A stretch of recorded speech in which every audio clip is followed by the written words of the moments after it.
بسم اللہ الرحمن الرحیم۔ دوستو، آج کی ویڈیو کا ہمارا ٹاپک ہے کہ حضور صلی اللہ علیہ وسلم کے بچپن کے معجزات و واقعات۔ دوستو، رحمت عالم نبی مکرم حضرت محمد صلی اللہ علیہ وسلم کو اللہ پاک نے سراپا معجزہ بنا کر بھیجا۔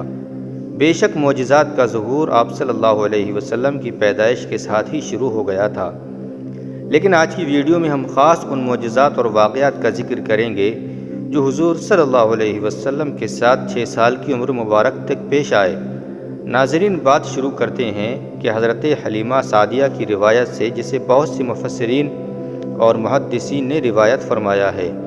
وہ بیان فرماتی ہیں کہ میں بنی سعد کی عورتوں کے ساتھ مکہ پہنچی کہ دودھ پینے والے بچوں کو تلاش کر سکوں۔ ہمارے ساتھ ایک بچہ بھی تھا اور میری صحت اس بات کی اجازت نہ دیتی تھی کہ میں اس کو شکم سیر کر سکوں، اور ہمارے پاس ایک اونٹنی بھی تھی جو اس قدر کمزور تھی کہ جو نہ تو ٹھیک سے چل سکتی تھی اور نہ ہی دودھ دیتی تھی۔ اس کی وجہ یہ تھی کہ ہمارے علاقے میں قحط کا وقت تھا۔ میری اونٹنی کے لاغر اور کمزور ہونے کی وجہ سے ہم دوسری عورتوں سے پیچھے رہ گئے۔ تمام عورتوں نے مکہ کے گھروں سے بچے لے لیے، سوائے ایک بچے کے کہ اس کو کسی نے نہ لیا، کیونکہ وہ یتیم تھا۔ زیادہ مال و انعام نہیں ملنا تھا، نہ اس گھر سے، اور دوسری وجہ یہ تھی کہ میری صحت کو دیکھ کر بھی مجھے اپنا بچہ دینے پر کوئی رضامند نہ تھا۔ حضرت حلیمہ بیان کرتی ہیں کہ میں نے اپنے شوہر حارث سے مشورہ کیا کہ کیوں نہ ہم اس یتیم بچے کو ہی لے لیں، یہ اس سے تو بہتر ہی ہوگا کہ ہم خالی ہاتھ گھر لوٹ کر جائیں۔ اللہ اکبر! بس یہ سوچنا تھا کہ حضرت حلیمہ کی سوئی ہوئی قسمت بیدار ہو گئی اور سرور کائنات صلی اللہ علیہ وسلم ان کی آغوش میں آ گئے۔ اپنے خیمے میں لا کر جب دودھ پلانے بیٹھیں تو باران رحمت کی طرح برکات نبوت کا ظہور شروع ہو گیا۔ خدا کی شان دیکھیے کہ حضرت حلیمہ رضی اللہ تعالیٰ عنہا کو اس قدر دودھ اترا کہ رحمت عالم صلی اللہ علیہ وسلم نے بھی اور ان کے رضائی بھائی نے بھی خوب پیٹ بھر کر دودھ پیا اور دونوں آرام سے سو گئے۔ ادھر اونٹنی کو دیکھا تو اس کے تھن دودھ سے بھر گئے تھے۔ حضرت حلیمہ سعدیہ رضی اللہ تعالیٰ عنہا کے شوہر نے اس کا دودھ دوہا اور میاں بیوی نے دونوں نے خوب سیر ہو کر دودھ پیا اور دونوں پیٹ بھر کر سکھ اور چین کی نیند سو گئے۔ جب یہ باتیں حضرت حلیمہ کے شوہر نے دیکھیں تو وہ کہنے لگے، بے شک حلیمہ، تم نے ایک مبارک اور بابرکت لڑکے کو لیا ہے۔ اس کے بعد حضرت حلیمہ فرماتی ہیں کہ ہم اپنے گاؤں کی طرف چل پڑے۔ ہماری وہی اونٹنی جو صحیح سے چل بھی نہیں سکتی تھی، اب وہ تیز تیز دوڑنے لگی، یہاں تک کہ ہم لوگ بنی سعد کی عورتوں سے جا کر، جو مجھ سے ایک دن پہلے مکہ سے بچے لے کر گاؤں کی طرف جا رہی تھیں، انہوں نے مجھے اور میری اونٹنی کو دیکھا تو بے حد حیران ہوئیں، اور کچھ تو مجھ پر ہنسنے اور طنز کرنے لگیں کہ دیکھ، حلیمہ یتیم بچے کو اپنے ساتھ لے آئی ہے۔ خیر، ہم جب گھر پہنچے تو ہمارا علاقہ قحط زدہ تھا، نہ فصلیں پھل اگاتیں اور نہ ہی جانور دودھ دیتے تھے، لیکن میرے گھر میں قدم رکھتے ہی میری بکریوں کے تھن دودھ سے بھر گئے۔ اب روزانہ میری بکریاں جب چراگاہ سے گھر واپس آتیں تو ان کے تھن دودھ سے بھرے ہوئے تھے، حالانکہ پوری بستی میں اور کسی کو اپنے جانوروں کا ایک قطرہ دودھ نہیں ملتا تھا۔ میرے قبیلے والوں نے اپنے چرواہوں سے کہا کہ تم لوگ بھی اپنے جانوروں کو اسی جگہ چراؤ جہاں حلیمہ رضی اللہ تعالیٰ عنہا کے جانور چرتے ہیں۔ چنانچہ سب لوگ اسی چراگاہ میں اپنی مویشی چرانے لگے جہاں میری بکریاں چرتی تھیں، مگر یہاں تو چراگاہ اور جنگل کا کوئی عمل دخل تھا ہی نہیں۔ یہ تو رحمت عالم صلی اللہ علیہ وسلم کے برکات نبوت کا فیض تھا، جس کو میں اور میرے شوہر کے علاوہ گاؤں کا کوئی دوسرا شخص نہیں سمجھ سکتا تھا۔ جب 2 سال مکمل ہوئے تو میں اور میرا شوہر پریشان ہو گئے کہ اب تو ہمیں اس بابرکت بچے کو ان کی والدہ کے پاس چھوڑنا ہوگا۔ خیر، ہم نہ چاہتے ہوئے بھی بچے کو لے کر ان کی والدہ حضرت آمنہ رضی اللہ تعالیٰ عنہا کے پاس پہنچے تو ہماری قسمت اچھی تھی کہ مکہ میں اس وقت ایک وبائی مرض پھیلا ہوا تھا۔ ہم نے اسی مرض کا سہارا لیا اور بچے کو دوبارہ اپنے گاؤں لے جانے کی درخواست کی، جس کو حضرت آمنہ نے قبول فرمایا، اور اس طرح میں اور میرا شوہر محمد صلی اللہ علیہ وسلم کو لے کر دوبارہ اپنے گاؤں آ گئے۔ حضرت حلیمہ کے بچے چراگاہوں میں جا کر بکریاں چراتے تھے، لیکن حضرت حلیمہ محمد صلی اللہ علیہ وسلم کو نہ بیچتی تھیں۔ لیکن ایک دن حضور صلی اللہ علیہ وسلم کے اسرار پر حضرت حلیمہ نے ان کو بھی باقی رضائی بہن بھائیوں کے ساتھ مل کر بکریاں چرانے کی اجازت دے دی۔ اسی طرح حضرت حلیمہ کے پاس سے ایک بار یہودیوں کی جماعت گزری تو آپ صلی اللہ علیہ وسلم کے بارے میں تفصیلات معلوم کر کے انہوں نے آپ صلی اللہ علیہ وسلم کو قتل کرنے کا مشورہ دیا۔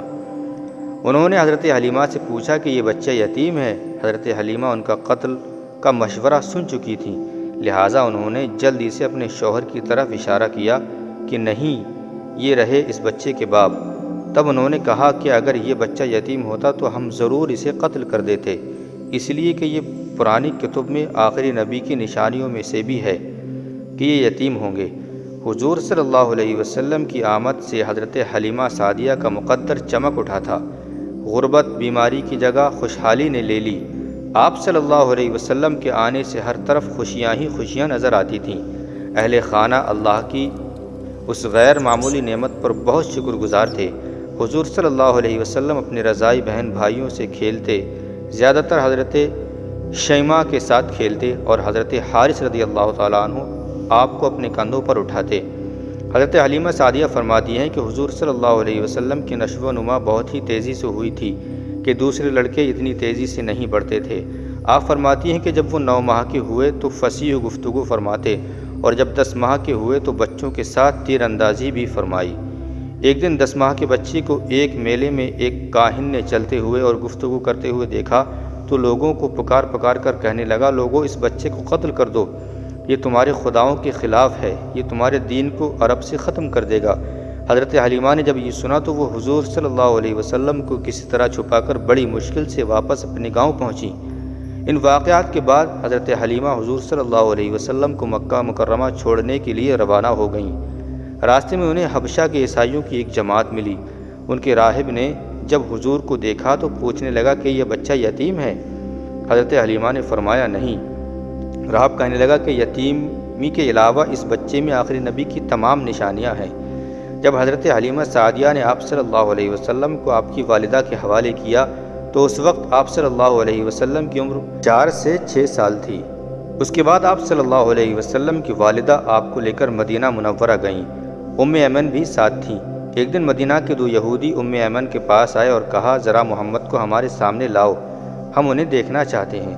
انہوں نے اچھی طرح دیکھا، پھر ایک اپنے ساتھی سے بولا کہ یہ اس امت کا نبی ہے اور یہ شہر ان کی ہجرت گاہ ہے، یہاں زبردست جنگ ہوگی۔ جب آپ صلی اللہ علیہ وسلم کی والدہ کو معلوم ہوا تو ڈر گئیں اور آپ صلی اللہ علیہ وسلم کو لے کر مکہ روانہ ہوئیں، مگر راستے میں ابواب کے مقام پر وفات پا گئیں۔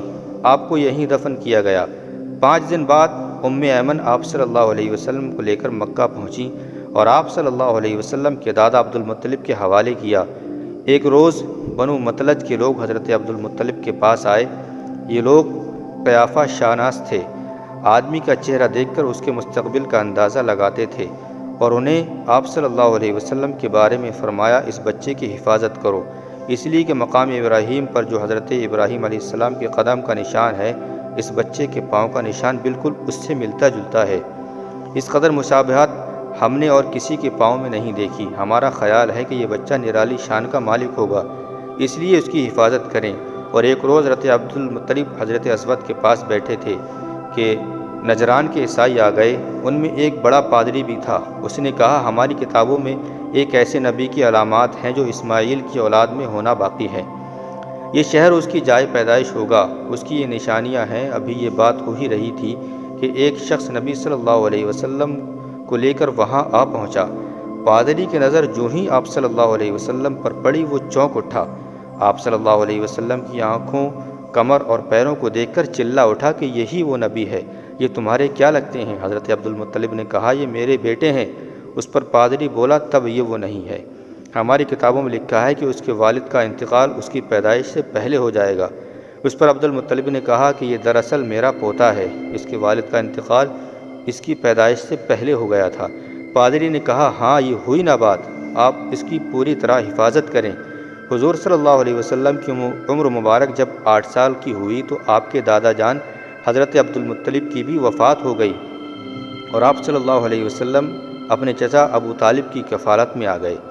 حضور پاک صلی اللہ علیہ وسلم چند سال پہلے اپنے چچا زبیر کے ساتھ بھی رہے۔